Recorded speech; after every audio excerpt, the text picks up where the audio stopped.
Vamos ver então aspectos dessa composição, onde a altura vai ser determinante também, porém há uma relação dos quadros e outros objetos com os elementos que os rodeiam. E um deles é com a arquitetura. Então, a arquitetura, que é composta de paredes, teto, piso e seus elementos de vedação, interagem com o quadro, ou melhor, o quadro e os objetos interagem com essas superfícies, né?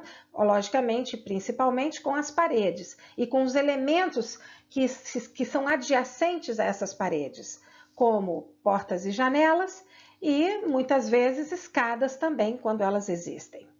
Então, em relação à arquitetura, vamos estudar a proporcionalidade dos quadros, das composições de quadros ou outros objetos, com o formato das paredes. O quadro ou composição de elementos nas paredes tem a possibilidade de se tornar mais harmônicos e com mais sentido de acordo com o formato das paredes. Então, como adequar o formato dos quadros de acordo, ou escolher os quadros de acordo com o formato das paredes.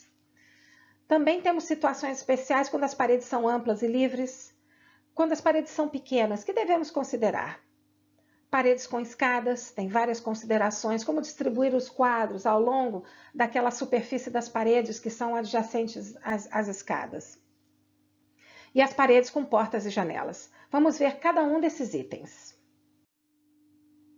Formato da parede, primeiro.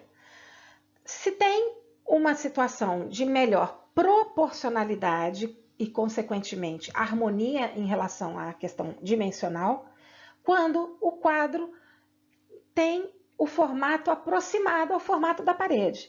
Então, essa parede de fundo, ela tem um formato retangular, ela é mais comprida do que alta. Do lado esquerdo temos um quadro pequeno, que até é retangular, né? Mas ele não abrange assim, uma área significativa da parede, né? E ele não deixa muito clara também o formato do quadro, se ele é retangular, pelo próprio desenho, pela própria pintura que está ali exposta. Observe do lado direito uma proposta com um quadro com formato nitidamente retangular, ou seja, mais comprido do que alto. Como se harmoniza melhor com a parede? Como adquire uma proporcionalidade melhor? Inclusive, se você reparar, há um ar-condicionado nessa parede. Do lado esquerdo, ele quase que disputa tensão com o quadro. Já do lado direito, com a nova proposta, o quadro maior, ele fica disfarçado, porque a atenção vai toda para o quadro. Então, isso também pode ser uma excelente estratégia.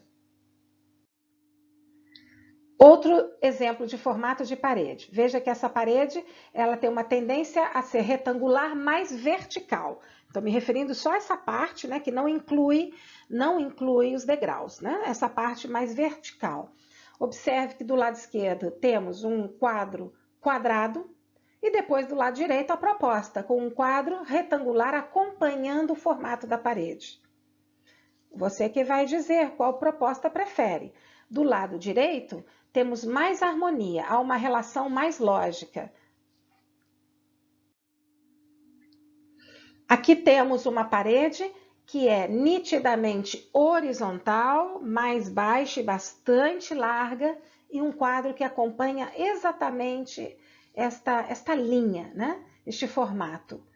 Veja que agradável se torna esta parede, essa superfície, quando se respeita essa questão do formato da parede e o formato do quadro, ou do objeto, da composição de elementos. Eu poderia ter, por exemplo, 12 pratos redondos distribuídos em 2 filas de 6 pratos que no final fechariam uma forma retangular, né? No caso aqui horizontal, então, né? No caso horizontal, né? 2 filas, né? 2 linhas com 6 pratos cada uma delas, formando uma horizontalidade. Seria, na verdade, estaria sendo visto como uma forma retangular com a sua parte maior na horizontal, respeitando o formato dessa parede.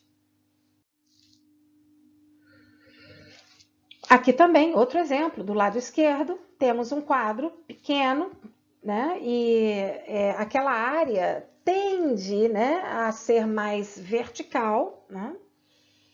E o quadro é um pouquinho na horizontal, um retângulo um pouquinho maior na horizontal. Do lado direito foi feita uma proposta de um quadro mais vertical e que ainda por cima está alinhado. É outro passo que vamos ver na sequência. Está alinhado com aqueles armários escuros que o ladeiam. Veja como a composição é mais harmônica, é mais coerente, é mais agradável ao cérebro. A não ser que aquele quadro do lado esquerdo fosse um quadro com uma importância histórica ou sentimental extremamente grande, né? Teria certa coerência estar assim, porque chamaria muita atenção, né, ele estar ali. Mas não creio que seja um caso. Ninguém colocaria um quadro de um Cézanne, por exemplo, aí na cozinha. Outro aspecto da arquitetura com a qual os quadros podem estabelecer uma relação muito interessante. Temos muitas vezes nos ambientes algumas paredes que são amplas e livres. Livres como? Que não tem móveis pegados a elas, né? Não tem sofás, não estão com a mesa pegada, né? Não estão com outros elementos, como por exemplo luminárias, né? Arandelas nas paredes. Então estão livres e que podem ser ocupadas por um quadro ou uma composição maior. Estas paredes, principalmente quando elas podem ser vistas um pouquinho mais de longe, são perfeitas para você colocar aquele quadro grande, gigante, as peças grandes, que sempre surpreendem. Qualquer um se surpreende a ver uma peça, um quadro ou um objeto grande na parede. Pode virar um elemento diferencial muito interessante e criativo no seu projeto. Outro exemplo, esta parede também é livre, né? Temos esse quadro que é formado por 6 peças, né, mas que no final são uma só. E lá ao fundo, naquela sala de jantar, né, apesar de que temos as mesas e as cadeiras, existe aquela parede muito livre, ampla, né, e um grande quadro único foi colocado ali. Final de corredores. Uma oportunidade fantástica se o corredor tem a dimensão suficiente para se colocar um quadro naquela parede de fundo, né, para dar aquele destaque diferencial ao corredor. Então você entra naquele corredor e já vê aquela imagem interessante, né? É o que aconteceu neste projeto, nessa decoração da imagem.